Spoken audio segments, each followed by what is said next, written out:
To be working more on the martial powers project. That'll be bundled with the color, mana, spell point, variant rules that we have on the DMsGuild. Give me a second here to check my signal, make sure everything's coming through okay. Bop, burp, burp, burp, burp. Bop, burp, burp.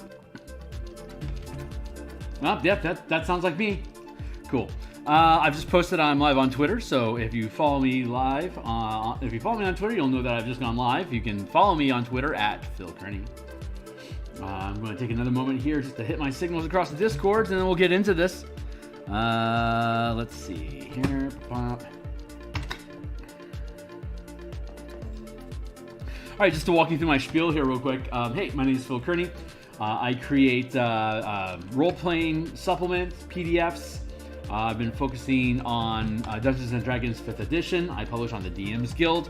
There is a link in the description down below to a slew of previous work that I've completed. You can click on any of that, and all those books that are listed are all 100% preview. You can read them all cover to cover to see the kind of ideas that I come up with, and you'll see how this martial powers project folds into the color, mana, spell point, variant rules that we have for offer there. It's about maybe across all the books, like 150 some odd illustrations between Pacts and Patrons, Theurgy, and the color, mana, spell point, variant rule bundle. So you're welcome to check out all that work. If you like some of it, certainly purchase as much of it as you find useful. It certainly helps encourage more art production and helps compensate for the time invested in creating these things. So let's see, where are we at? This is the bundle that we have listed down below for the color, mana, spell point, variant rules. The Martial Powers project itself was created specifically to offer spell point options for non-spell casting classes like barbarians, fighters, rogues, etc.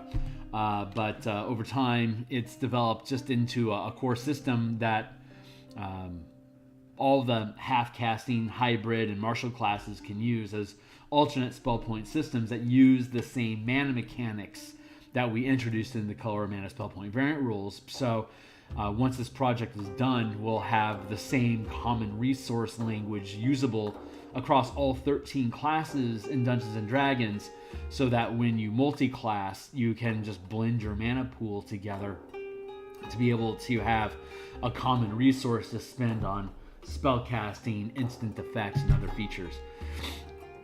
So let's see, what are we going to get into today? We can like, subscribe, hit the bell to keep aware of the different projects that we're working on. The Spelljammer Combat and Exploration system that we've been developing tokens for. We do that. We've been doing that in the mornings. We have the Eberron adventure that we're building cartography for. That'll be this evening as well. So you can, if you like and subscribe and hit the bell, you'll be made aware of when I go live again. So you can check out the other projects that we have going on. Certainly be welcome to drop comments. Or if you catch me live on stream, just drop in and say, hey. Certainly appreciate the company. So this is the Martial Powers playtest content. There is a link to the playtest content in the description down below. It is a read-only document. It is the rough draft, far from final language that we'll be using, but we'll be hiring an editor to help clean this up, and then we'll go through the page layout process of building out the document into a PDF. And once we expose all the blank spots inside the page document, we'll import those things into Photoshop. And we'll build artwork for the pages. We began that process in the Spelljammer Combat and Exploration supplement that we've been streaming. You can find that playlist in the on my channel. So like, subscribe, bell, etc. And hope to see you guys around. So I'm going to set a timer. We have about an hour that we can play here. So let's see. Last week we built a Ranger Skirmisher 5th level, just to demonstrate how you can fold different ideas together, different powers together to build a cohesive character action loop and role within your party. 20 minutes on the block.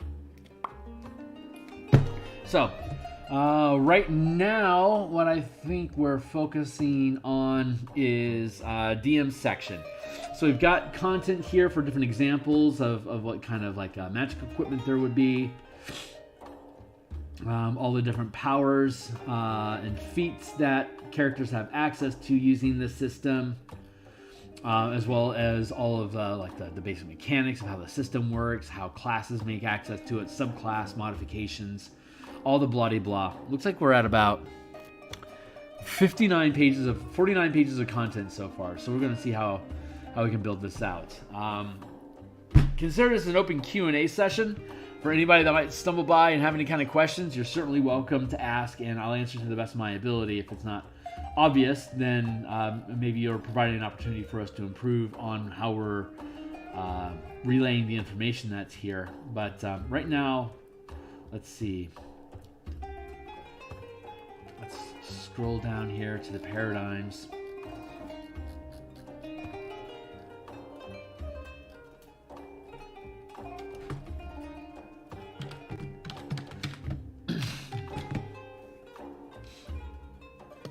Grab this separately here.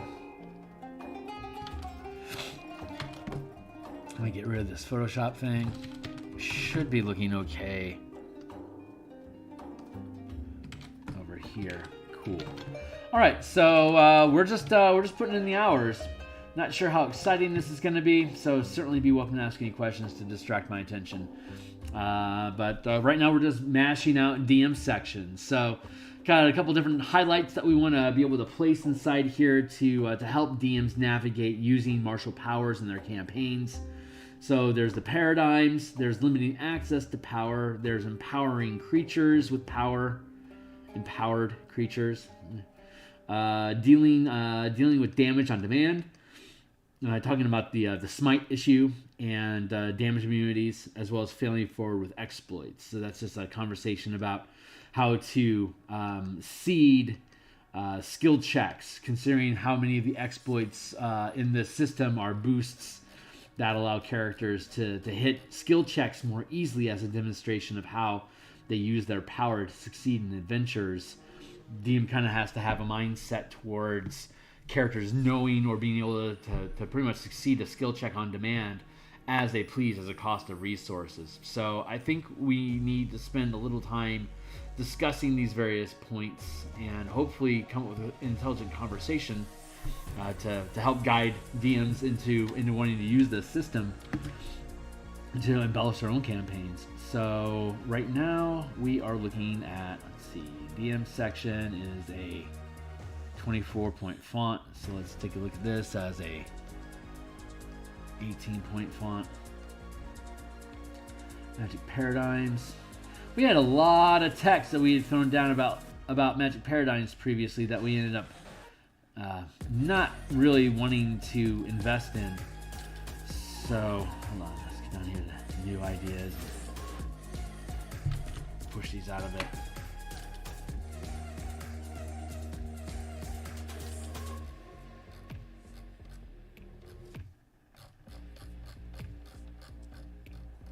How do we want to smart talk this stuff?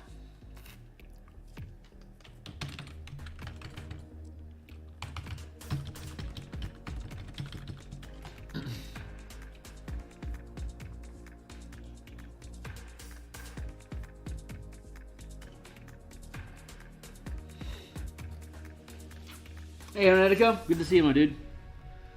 Let's see.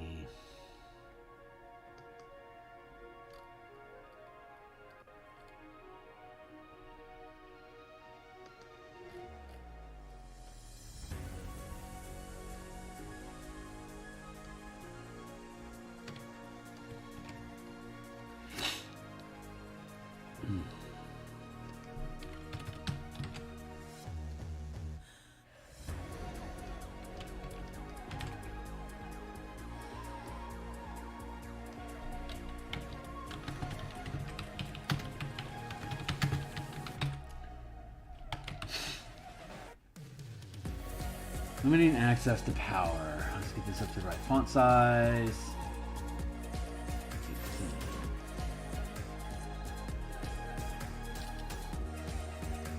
see, DM section. Let's see.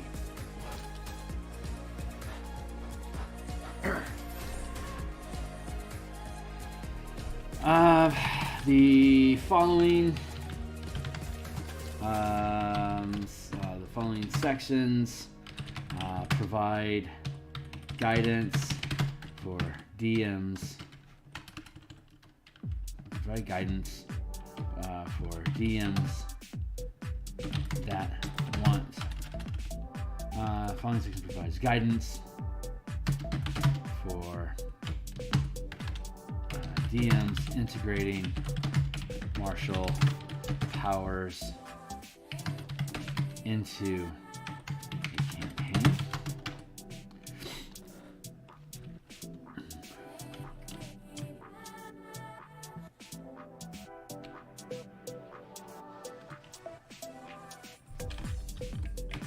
Good enough for now, I guess. There it is. I don't know how exciting this session is going to be, so strap in, yo. Limiting access to power. A DM can choose to limit what disciplines. Limiting access to power. While the default assumption to martial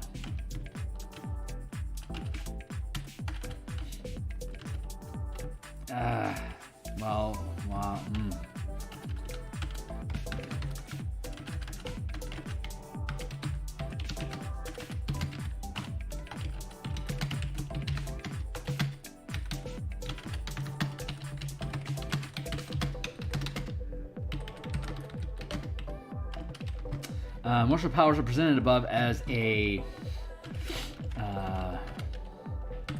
unified resource, a unified system. Martial powers is presented the above sections describe martial powers as a universal system available to all listed classes: barbarian, fighter, monk, paladin, ranger, and rogue.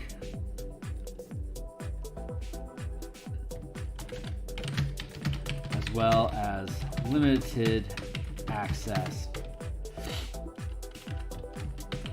using classes using the same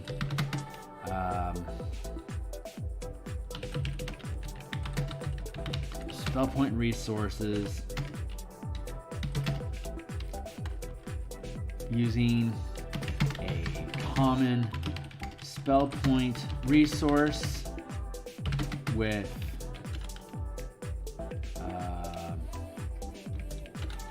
each class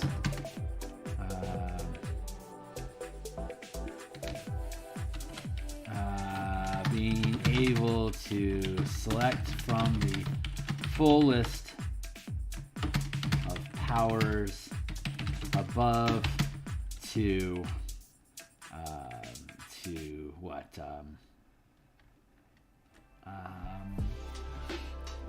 with each class being able to select from the full list of powers above to build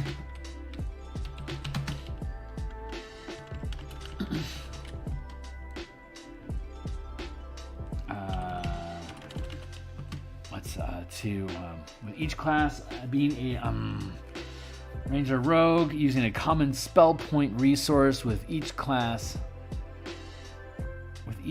being able to select from the full list of powers using a common spell point resource and selecting powers from the full list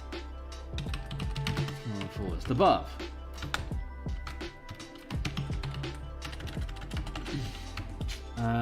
Let's see. A DM can choose limit. I how to put this. Let's see.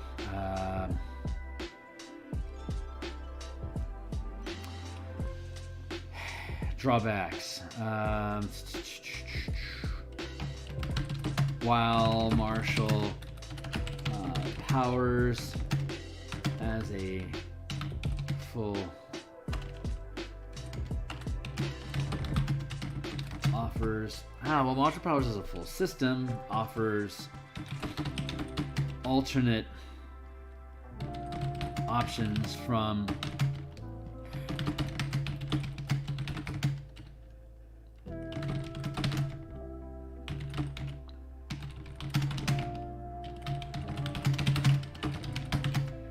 dragons. So while martial powers is a full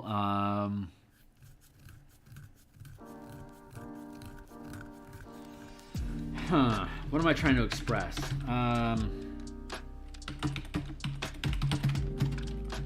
Loss of identity, class identity.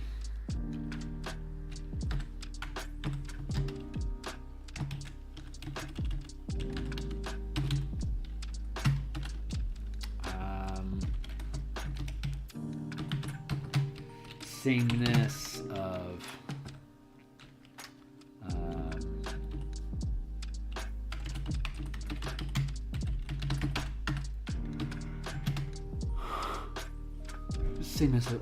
So I'm trying to build this section here, talking about obviously limiting access to power. So the general gist behind here is that I can probably speak it initially much more smoothly than I can write it, because there's a big difference in the conversation, like in the material presented verbally versus in print.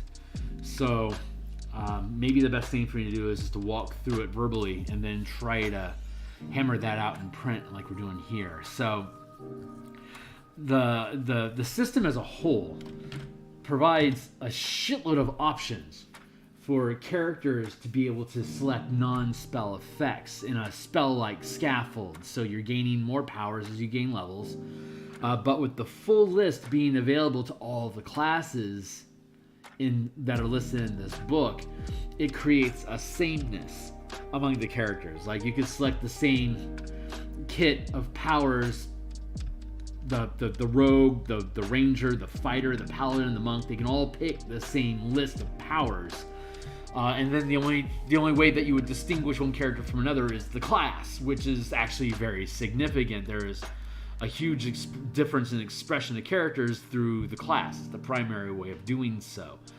The thought here is that we initially want to present the full list available across the board for all classes, because when players are initially reading this and thinking, is this something that they're going to want to make use of, what they want to see is that there is this huge 140 power list of powers that they can plug into any of the martial characters that they see listed above.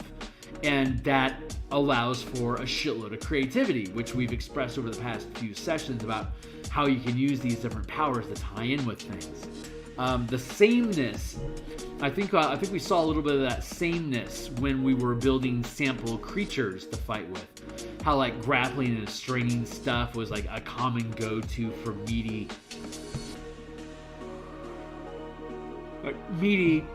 bulk characters, creatures like tanky, strikey, frontliney sort of fighter types. So there's that risk that a player is going to have their favorite go-to powers that they're going to want to lean on, and then regardless of what kind of character they're building, they're always going to want to go back to that same set of powers. That's not necessarily a problem, but it speaks to two things. One, how many powers do we really need? Like, how many original thoughts are happening throughout this full list? And there's different mechanical expressions of things between like being a sustained power versus a maneuver or an exploit or a reaction. So you can have a lot of sameness across the different disciplines of power, which we've been whittling down to help create more unique design space, like more identity between each discipline. So it's not like you're goading as an exploit and you're having like a goading strike, as well as like a goading reaction, and then a goading sustained power. Like, that's too much goad. I mean, goading is great for control and stuff, but kind of want to keep it limited to which disciplines have the ability to like taunt or goad, for instance, so that you aren't just goading across the board with everything that's possible. That it like you're picking a sort of each discipline has its own mechanic, so you're kind of picking what mechanic you want to express a different aspect of 5e. Like, if I'm going to gain advantage on dexterity saving throws, that's like mostly like an exploit sort of thing, but you could also see it like as a reaction or as a sustained power. But it certainly doesn't make a lot of sense as a strike. It doesn't make a lot of sense as a maneuver. So there is some inborn identity between the different powers, but then when we get to character expression, are you going to pick the same spread of powers regardless of which character that you're using? So a DM may have concerns about that. So one way that we can eliminate that is by selecting which disciplines each class has. So we visited this before, but I wanted to come back and readdress it because we're talking about limiting power in general. Not only is there limiting disciplines per class, but there's also the magic paradigms, which we had spent some time trying to express previously, and then eventually whittling down the paradigms to damage types. So we vastly simplified that process. But still, we're trying to address the concern of like, how can the DM use integrate these powers into their own world campaign that they're envisioning, and how to break these things up into different disciplines or into different character concepts. So that's what we're exploring right now. Lots of class identities, same as the selected powers. So I'm trying to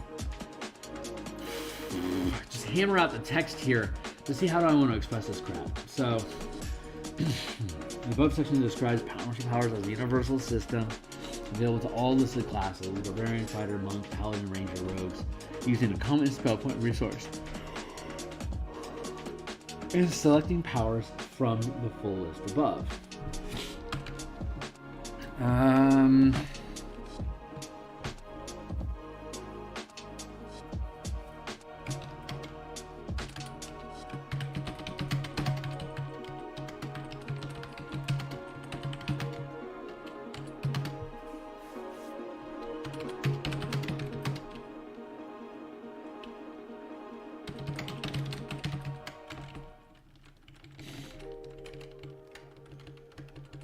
Instead of being universal, instead of being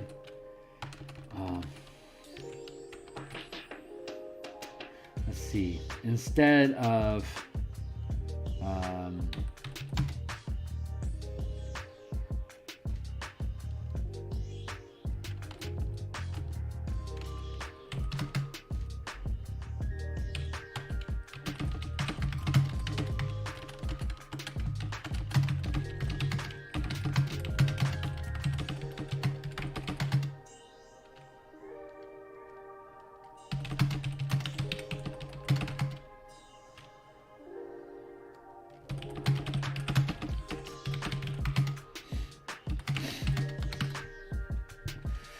DM can, okay, so instead of presenting martial powers as a universal system for all classes to use without restriction, a DM can implement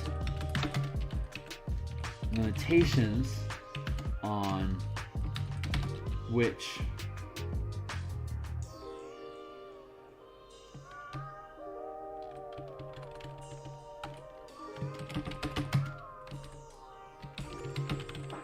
can create limits to which powers a character can have access to. This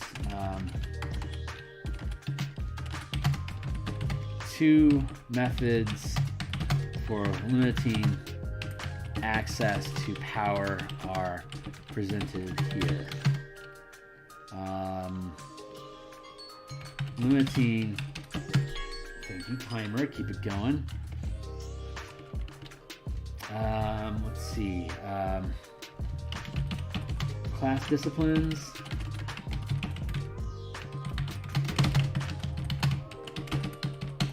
And magic paradigms. Class disciplines and magic paradigms. Hold on real quick.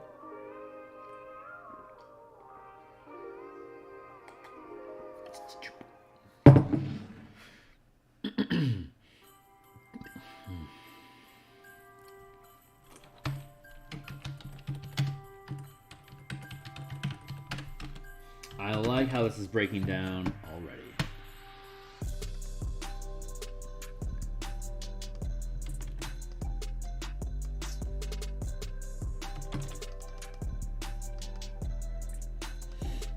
What is this? 18, 15. This is good enough.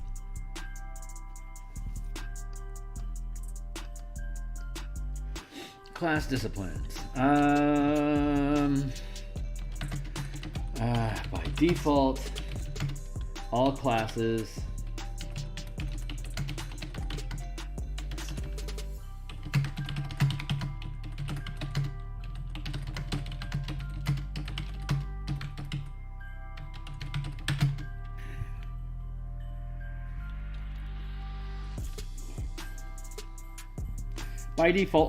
listed above can select powers from all 5 disciplines. However,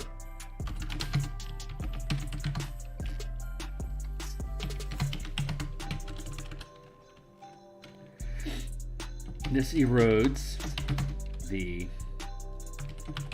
identity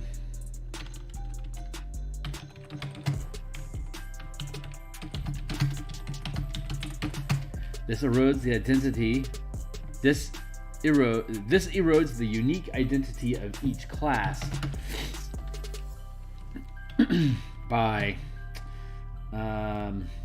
let's see. By default, all classes listed above can select powers from all 5 disciplines.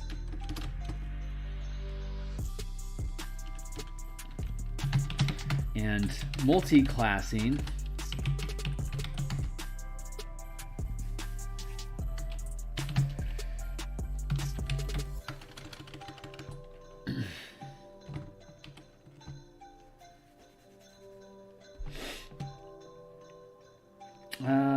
by default, all classes listed above can select from all 5 disciplines, and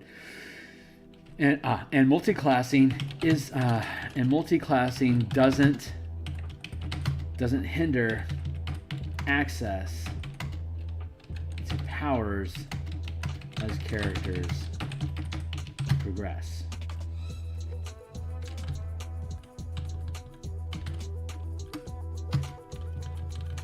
This ubiquitous approach, this ubiquitous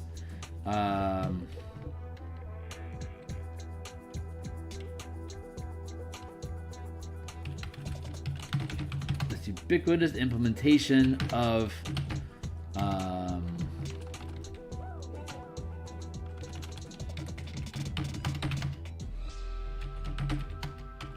this ubiquitous access to powers erodes the unique identity of each class. If a character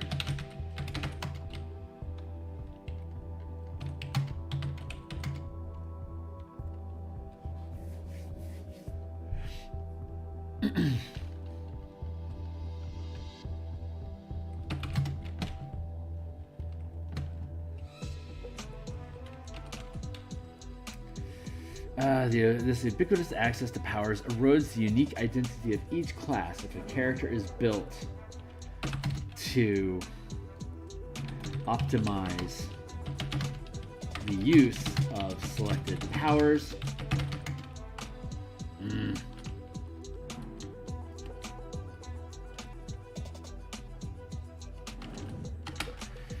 And monochromatism doesn't hinder access to powers as character. By default, all classes listed above can select powers from all 5 disciplines, and multi-classing doesn't hinder access to powers as characters progress in levels.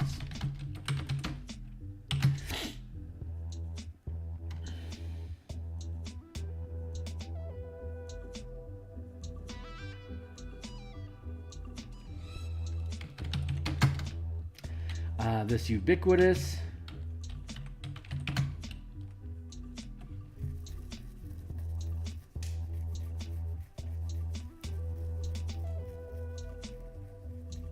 how do I express this?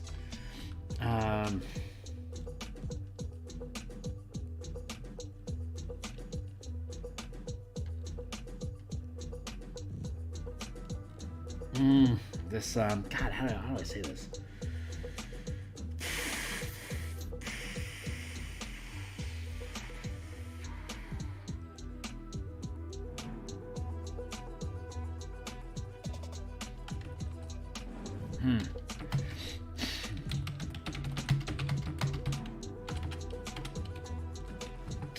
The advantage, the benefit to such a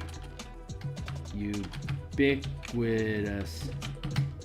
system is that a character can be built around the powers selected.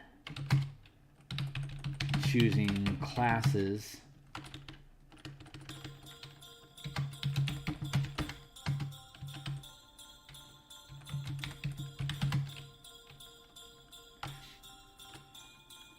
choosing a class or multi-classing specifically to gain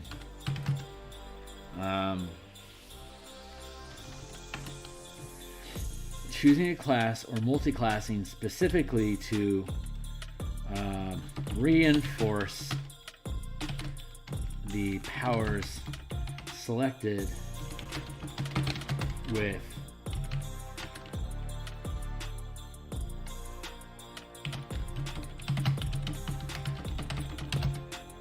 class features. The benefit to this ubiquitous system is that a character can be built around the powers selected. Choosing a class or multi-classing specifically to reinforce the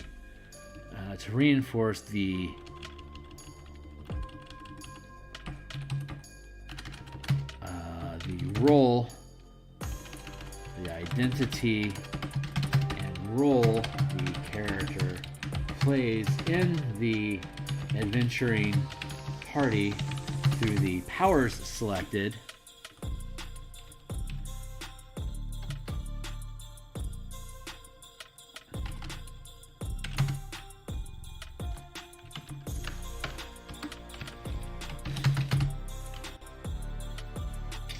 If a DM wants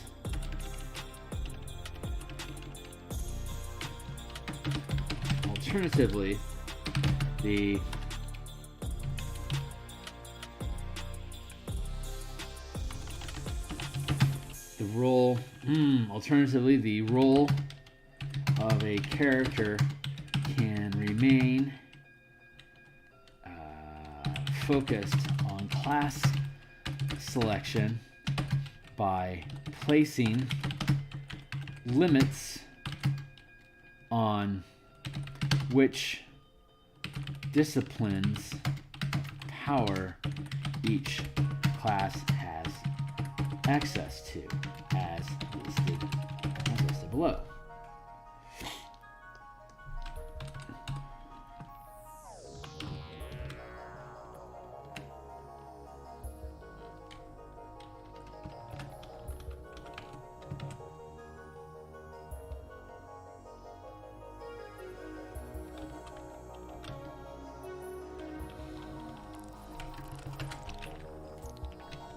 Alternatively,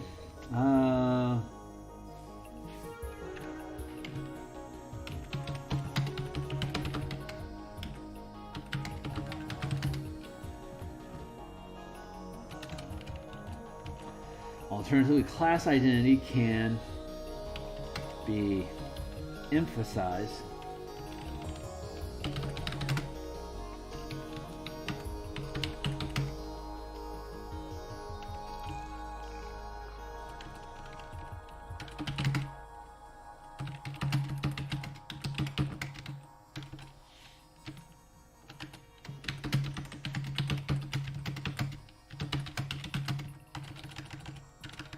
in an adventuring party can be reinforced by placing limits. There we go.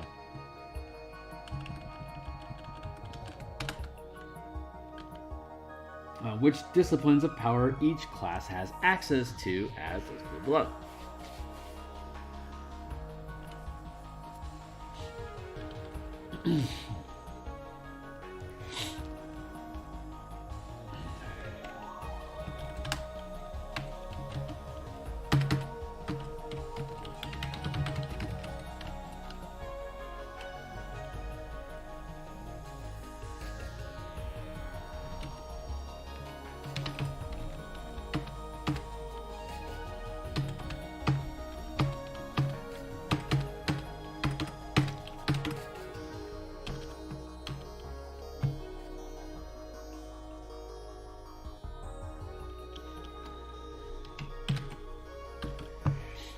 Maneuver, strikes, restraints, exploits,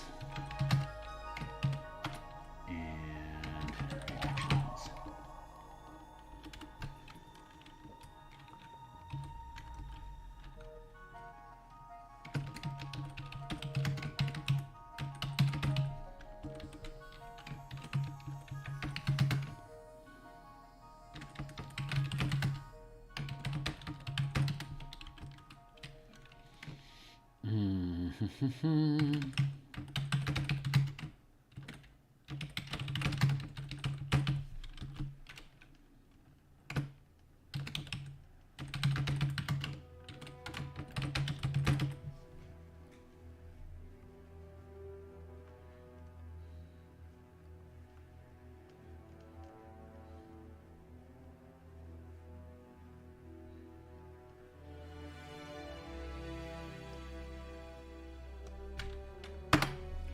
Attacks.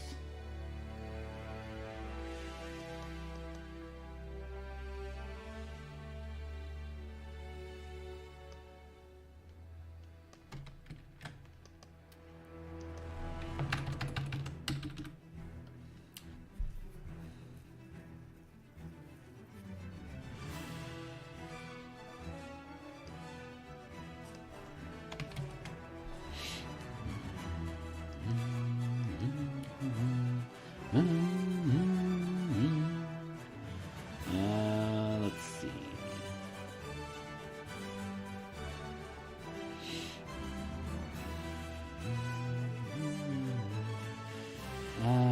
Alternatively, the role of each class in an adventuring party can be reinforced by placing limits on which disciplines of power each class has access to.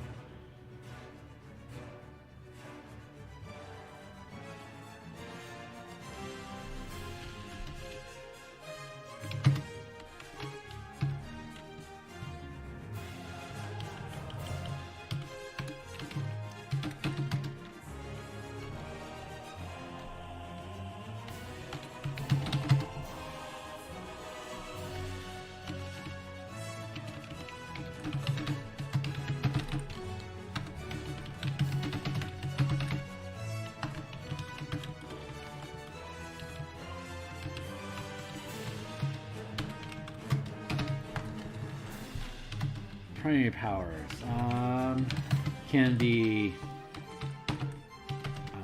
freely chosen. Primary powers can be freely chosen.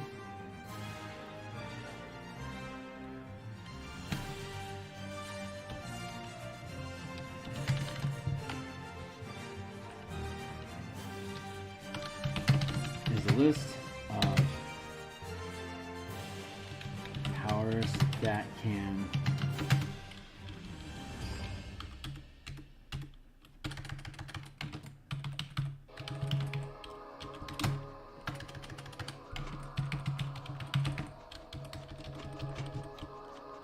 Primary disciplines.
Are powers that the class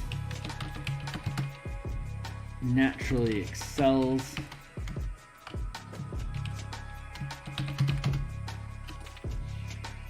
Are powers that primary disciplines are powers that the class naturally that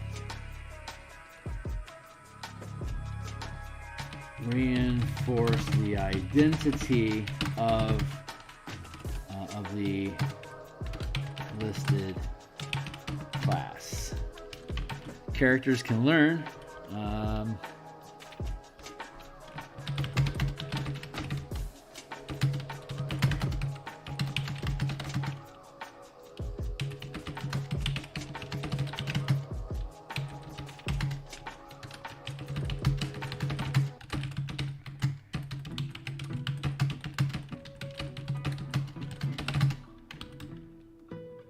in the powers section above. So primary disciplines are powers that reinforce the identity of the listed class. When a character gains a level in the listed class, they can learn powers from the primary disciplines. From a primary discipline, can learn powers from the primary disciplines as described in the powers section above. Secondary disciplines are powers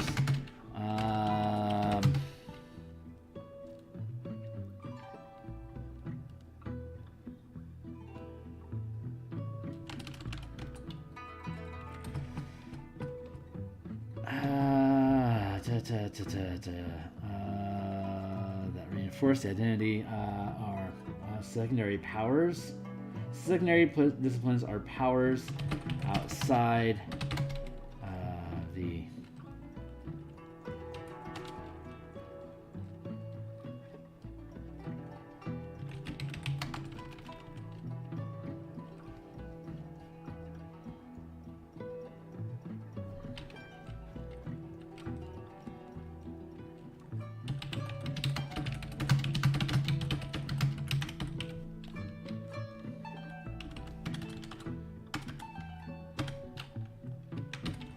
outside the party rule of the listed class. That makes sense.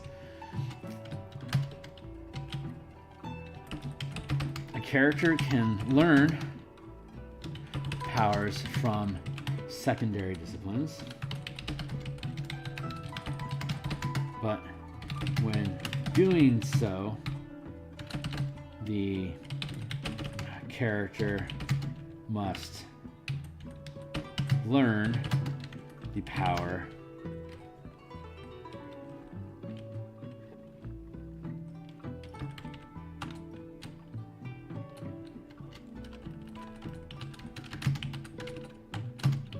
spends 2 learned powers for each second.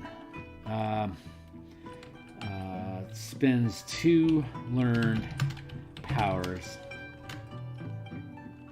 How do I want to word that? Yeah, basically has to word it twice. Like you have to take 2 of like if you're playing a rogue that has access to exploits, reactions, and strikes. To learn a maneuver or a sustained power, like at first level, a rogue would have 2 known disciplines. To learn, say, a maneuver or a sustained power, you'd have to spend both known powers to learn that single secondary discipline. Boy, we're already in our last 20-minute burst. I'm cool with that.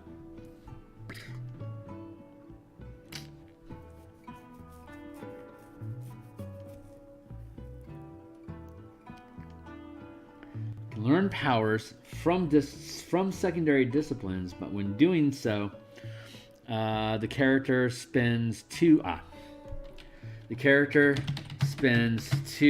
known powers for each power learned from a secondary discipline. For instance, a 4th level rogue could spend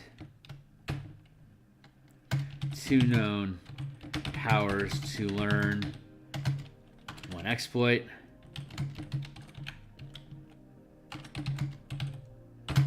1 strike, and then use 2 known, and then use 2 known powers to learn 1 sustained power.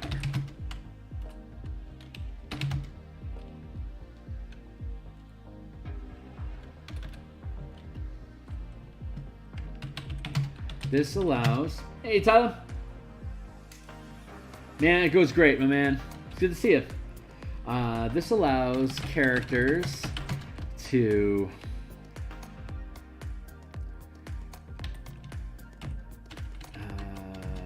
learn the full... this allows characters to retain access to the full list of disciplines, but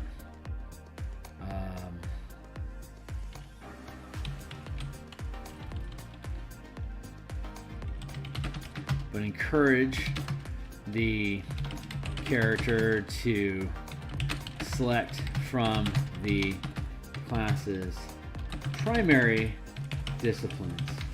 This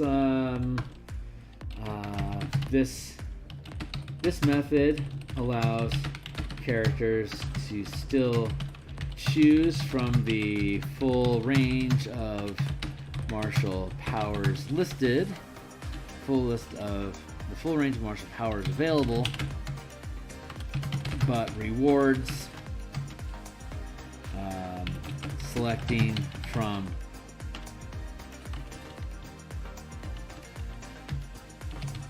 while encouraging each class to focus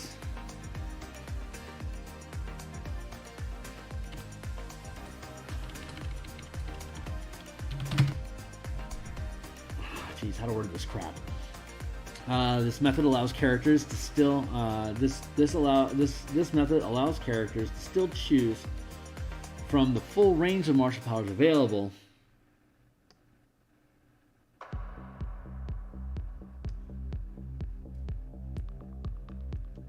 this method allows characters to still choose from the full range of martial powers available,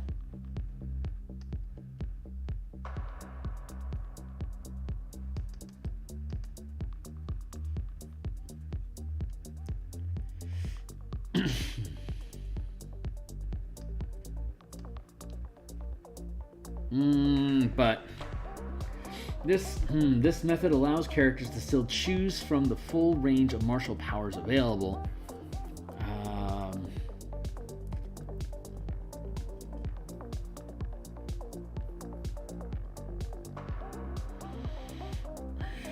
I'm trying not to just reiterate the previous statements here. Like, I'm trying to make it like when you're doing a thesis, right? You're going to state the purpose of the thesis. You're going to have the body of text, and then in your conclusion, you're going to restate the points that were in the purpose. So I'm trying to do that without just reiterating everything. But each section of a document is its own thesis statement. that should ideally be self-contained and only reference other elements that are within the body of work previously mentioned. So it's bad form to be talking about things that will occur later on in the book. It's just bad logic. So I'm trying to mince my way through this data.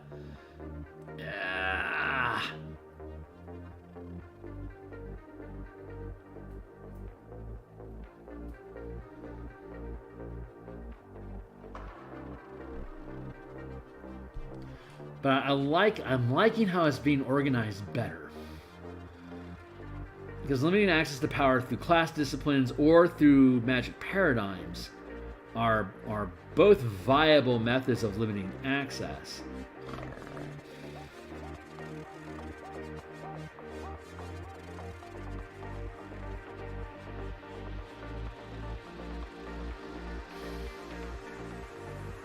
This is why I get paid the big bucks, guys. Because hashing through this shit takes, you have to have logic, and then you have to like word it good. You gotta good word the logic, baby. You can have good logic but crap words, and it's not gonna come across. Or you could use great words but crap logic and make a great point that's illogical.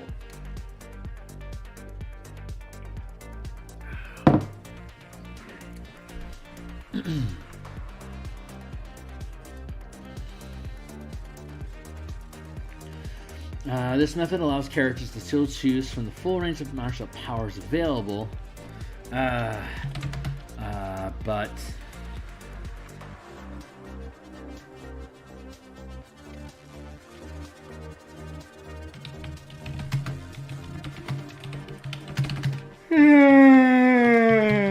choosing powers outside the primary disciplines is less efficient.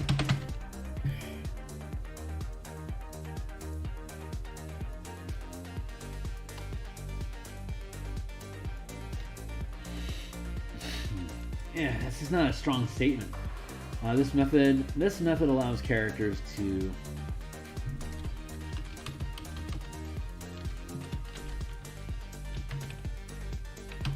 this optional method allows characters to still choose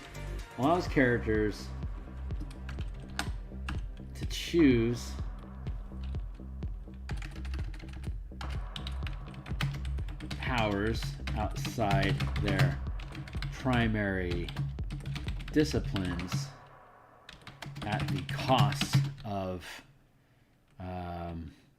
knowing less powers overall.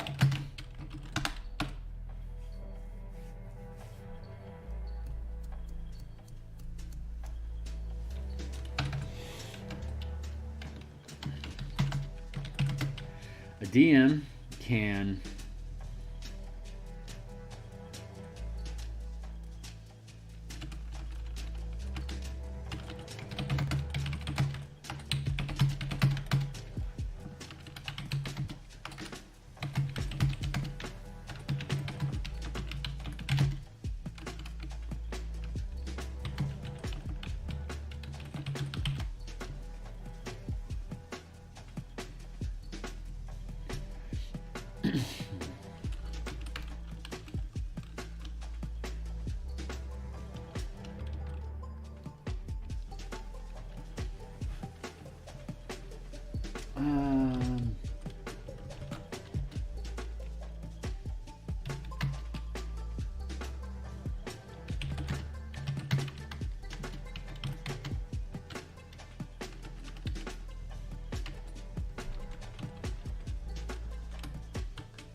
This limitation allows characters to choose powers outside their primary disciplines at the cost of knowing less powers overall.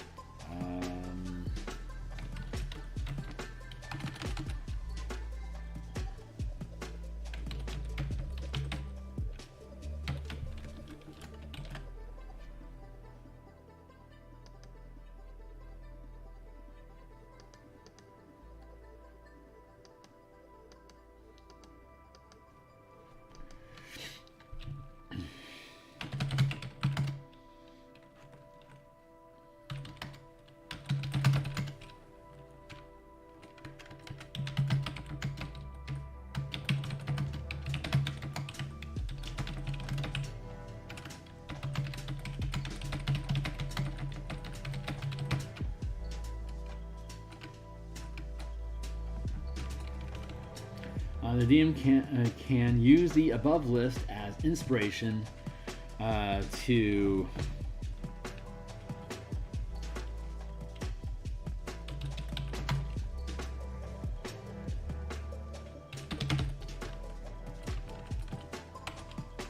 The DM can use the above list as inspiration for placing limits.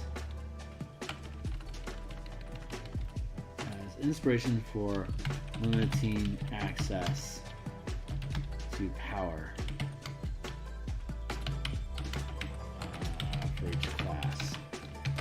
Alternate methods include each class has only one primary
Let's go with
character to learn banned disciplines while gaining levels in another class. For example, using the banned discipline limitation, rogues can't learn strikes, but if the character multi-classed into fighter,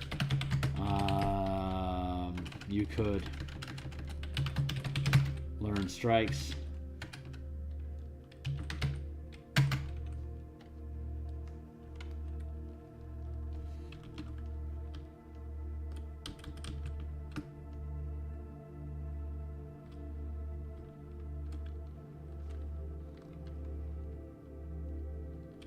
Classes.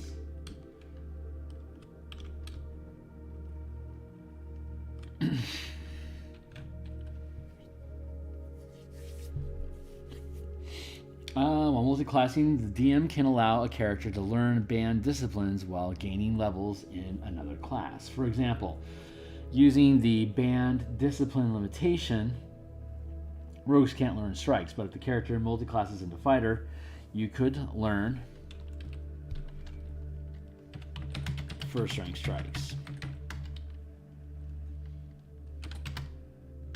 but would not be able to learn any new exploits until taking another class other than fighter.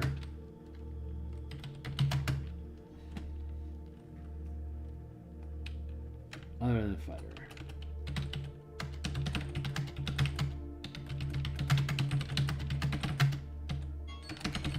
In the future.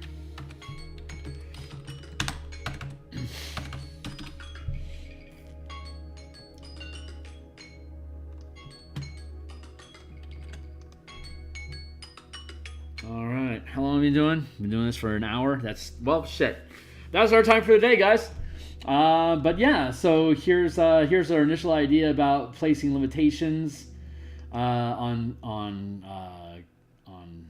access to power. I don't recommend this, but it's just because it's my play style as a DM to allow you to have broad access to features to define your own action loop, and that I don't particularly care about character identity. obviously, then you know, just because it's not my preferred style doesn't mean it's not a viable concern that DMs or players may have. So just because it goes against my own personal philosophy doesn't mean it has a place here. So thanks, man. Yeah, I'll be back. Yeah, gotta cut it for now, but we're gonna be back in 5-ish hours to continue cartography of the underground Karnathi laboratory for the adventure that we've been designing, Crystals of Mabar. We've made some progress on that off stream, so when we come back in, we're going to continue working on the flooded zone on the eastern side of the map. We do martial powers every Monday.